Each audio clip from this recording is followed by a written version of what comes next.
am going to teach you next topic from print culture and modern world chapter. Today's topic is print revolution and its impact, and then after we will be discussing the next topic a bit, religious debates and the fear of print. So print revolution, what do you understand by print revolution? Print we studied in last topic that in Europe, first in China, then after in Japan, and then after in Europe print culture started, and printing started with the help of Johannesburg Gutenberg print and in Germany, and then after it exploded in other countries of Europe, and from Europe only in China also this mechanical printing press was imported, and in Shanghai in China became the printing hub. So today's topic is print revolution. What do you mean by print revolution? So print was not only development in print, but it was something more than that. Means it changes the thinking of people, and because of print, there was a wider section in Europe of readers. So first topic is not only development, the new ways of producing books. Yes. So through mechanical printing, it was the not only development in print, it brought a new ways of printing. Means नया तरीका printing का आया, और printing का एक ऐसा तरीका आया जिससे कि लोगों की लाइफ चेंज होने लगी, लोग पढ़ने लगे और पढ़कर डिफरेंट आइडियाज़ को गेन करने लगे। जो सोच पहले उनकी थी, सदियों से चली आ रही थी, जो रिचुअल्स फॉलो करते थे, जो जिस तरह का उनका माइंड सेटअप था, उसमें अब चेंजेस आने लगे, क्योंकि अब वो इंटेलेक्चुअल लोगों के, अच्छे अच्छे स्कॉलर्स के लाइफ के बारे में और डिफरेंट टॉपिक्स पे बुक पढ़ने लगे, जिससे उनकी सोच का दायरा बढ़ गया, माइंड सेटअप चेंज हुआ। Influenced popular perception and open up new ways of looking at things. Means जो popular perception थे, शुरू से सदियों से जो चले आ रहे थे, उनके रहन सहन के तरीके या सोचने के तरीके या रिचुअल्स या और भी जितने भी मैटर्स होते हैं लाइफ में, उसमें थोड़े से वो सोच इन्फ्लुएंस्ड हुई और नए तरीके से सब कुछ वो देखने लगे। तो इसीलिए प्रिंट को प्रिंट रिवॉल्यूशन कहा गया, क्योंकि प्रिंट के थ्रू ही लोगों की लाइफ और लोगों की सोच बदलने लगी। लोग अब डिफरेंट टॉपिक्स पे डिबेट्स करने लगे, सोचने लगे और कहीं ना कहीं क्रिटिसाइज भी करने लगे, जिसको वो खुद फॉलो करते थे। तो ये था print, that's why it is said print revolution, यानी प्रिंट के फील्ड में अब क्रांति आ गई, नए नए रीडर्स हो गए, जो लोग नहीं पढ़ते थे वो भी पढ़ने लगे। Second topic is a new reading public. Print revolution के through new reading public emerge होने लगा सोसाइटी में। Printing reduce cost, time, labour to produced each book. अब पहले जो एक बुक को प्रिंट होने में जितना टाइम लगता था, जितनी लेबर लगती थी और जितना कॉस्ट लगता था, अब उसमें कॉस्ट में कमी आ गई, लेबर में भी कमी आ गई और टाइम भी कम कंज्यूम होने लगा। पहले की अपेक्षा बहुत ही तेज़ी से बुक्स प्रिंट होने लगे, and the books were printed in large numbers and in less time. Multiple copies could be produce with greater ease. Books flooded the market. Books जो थे मार्केट में भर गए। अब reaching ever growing reader group, जो reader groups था, जो नया रीडर ग्रुप भी इमर्ज हो रहा था, जो बच्चे पढ़ने लगे थे। रिच वुमेन तो पहले ही लिखने लगी थी, प्रोड्यूस करने लगी थी, करवाने लगी थी बुक्स, और जो कोटियर्स थे वो भी लिखते थे। अब नए रीडर्स भी इमर्ज करने लगे, इस ग्रुप में शामिल हो गए।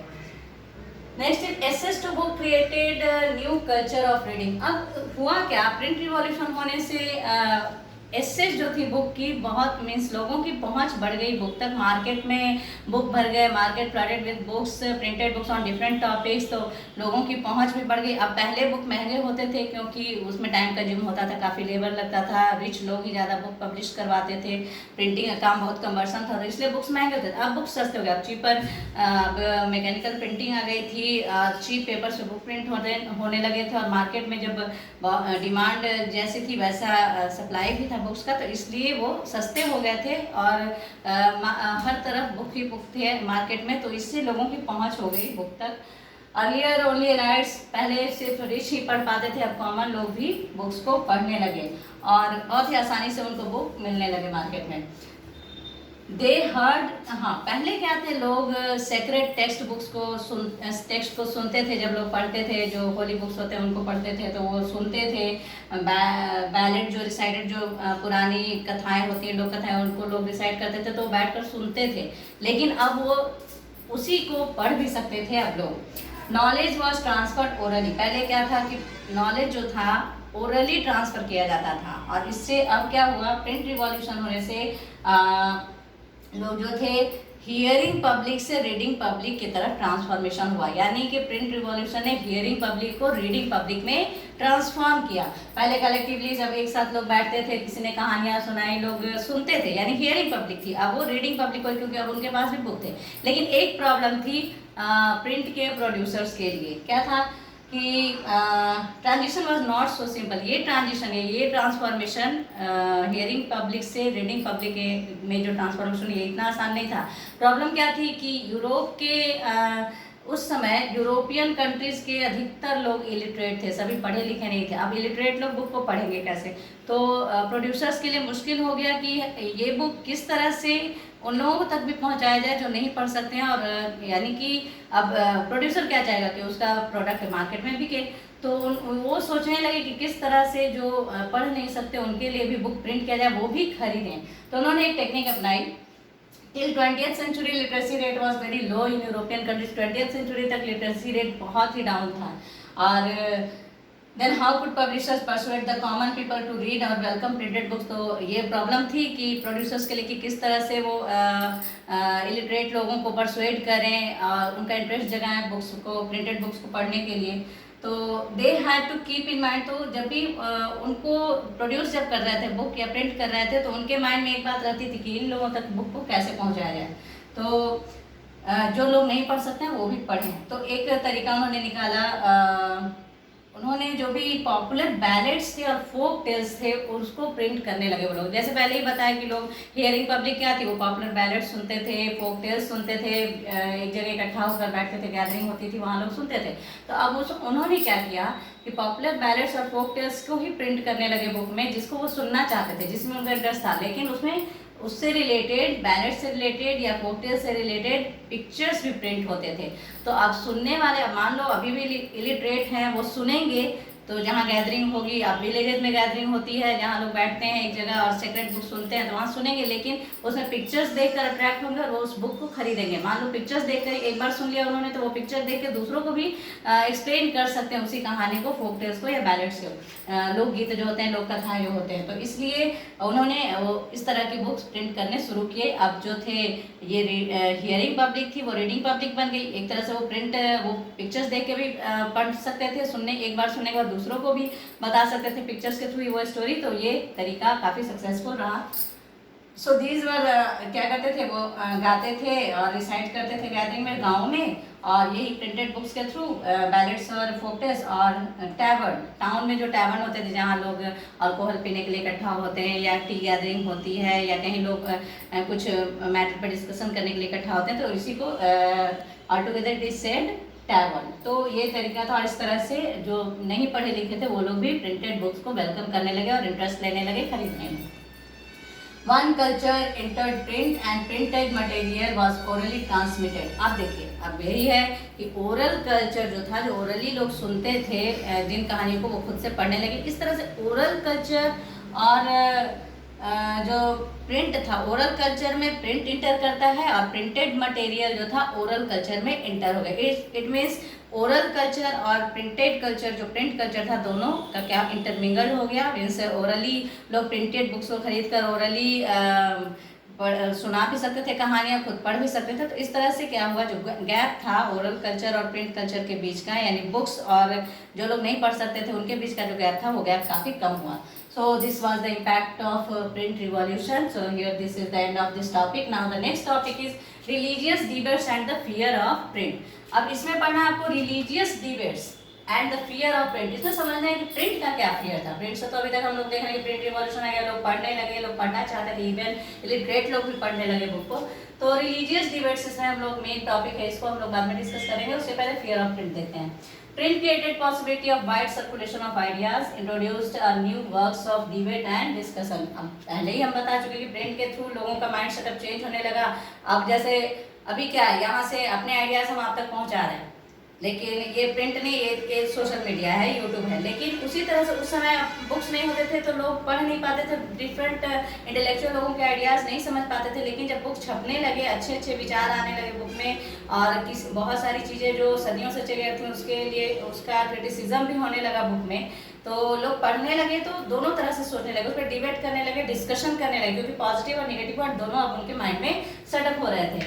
तो इससे प्रिंट ने पॉसिबिलिटी क्रिएट कर दी आइडियाज़ को सर्कुलेट करने की, डिबेट करने की और डिस्कशन करने की, ऐसे टॉपिक जिसके बारे में कभी सोचा भी नहीं जा सकता था.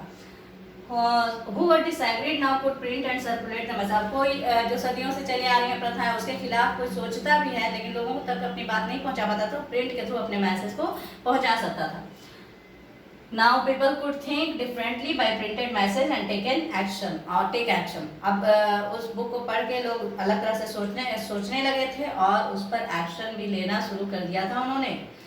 They had significance in different sphere of life. अब वो जो वो फॉलो करते थे अपनी लाइफ में हमेशा से, उससे डिफरेंट सोचने लगे थे और डिफरेंट चीज़ों के का सिग्निफिकेंस यानी इंपॉर्टेंस भी वो लोग समझने लगे थे. अब उनके पास बहुत सारे आइडियाज़ थे अपने लाइफ को सर्वाइव करने के, अलग तरीके से सोचने के, और जो जितने में वो सीमित थे उससे ज़्यादा बढ़कर वो कर सकते थे. So not everyone welcome printed books. लेकिन अब यहीं पे है फियर ऑफ प्रिंट. यहाँ पे हम लोग समझेंगे फियर ऑफ प्रिंट. सभी ने वेलकम नहीं किया प्रिंटेड बुक्स का. क्यों? क्योंकि ये डर था कि प्रिंट जब बुक्स प्रिंट होने लगे तो उसमें कुछ भी छप सकता है, कोई भी कुछ भी अपने आइडियाज़ को छपवा सकता है. तो इससे क्या हो सकता है कि जो पॉपुलर लिटरेचर्स हैं सोसाइटी में या बहुत बड़े बड़े इंटेलेक्चुअल लोगों की लिखी हुई बुक्स हैं उसका भी क्रिटिसिज्म हो सकता है प्रिंट में. तो लोगों की सोच गलत तरीके से भी चेंज हो सकती है. या बहुत सारे आर्टिस्ट हैं जिनका प्रिंट है मार्केट में, तो उसमें भी प्रॉब्लम हो सकती है. तो इसमें कुछ पॉइंट्स है जिसको डिस्कस करेंगे और एंड करेंगे. It was feared if no control. अगर प्रिंट पे कंट्रोल नहीं किया गया तो ये डर था कि rebellious and irreligious thoughts might circulate. हो सकता है कि ई रिलीजियस यानी धर्म जो फॉलो कर रहे हैं हम लोग उससे हट के लोगों के थॉट हो जाए और सर्कुलेट हो जाए सोसाइटी में, और जिससे लोग रिवोल्ट करने लगे धर्म के बातों पर का भी. फिर second, valuable literature could be destroyed. अब लग रहा था कि पुरानी जो वैल्यूएबल कीमती लिटरेचर्स हैं जो हमारे वैल्यूज़ को, मोरल वैल्यूज़ के लिए अच्छी हैं, वो भी डिस्ट्रॉय हो सकती हैं. Expressed by religious authorities, monarchs as well as many writers and artist. बहुत सारे बड़े बड़े राइटर्स के द्वारा लिखी हुई बुक्स जो हैं वो भी डिस्ट्रॉय हो सकती हैं क्योंकि लोगों की सोच बदल रही है. So anxiety was the basis of wide spread criticism of the new printed literature. सबसे ज़्यादा चिंता इस बात की थी कि जो नया प्रिंट कल्चर आ गया था सोसाइटी में उसमें क्रिटिसिज्म काफ़ी हो रहा था, और जो नई चीज़ें होती है लोग ज़्यादा पसंद करते हैं पढ़ना, तो इससे ऐसा ना हो जाए कि वाइड स्प्रेड क्रिटिसिज्म का डर था.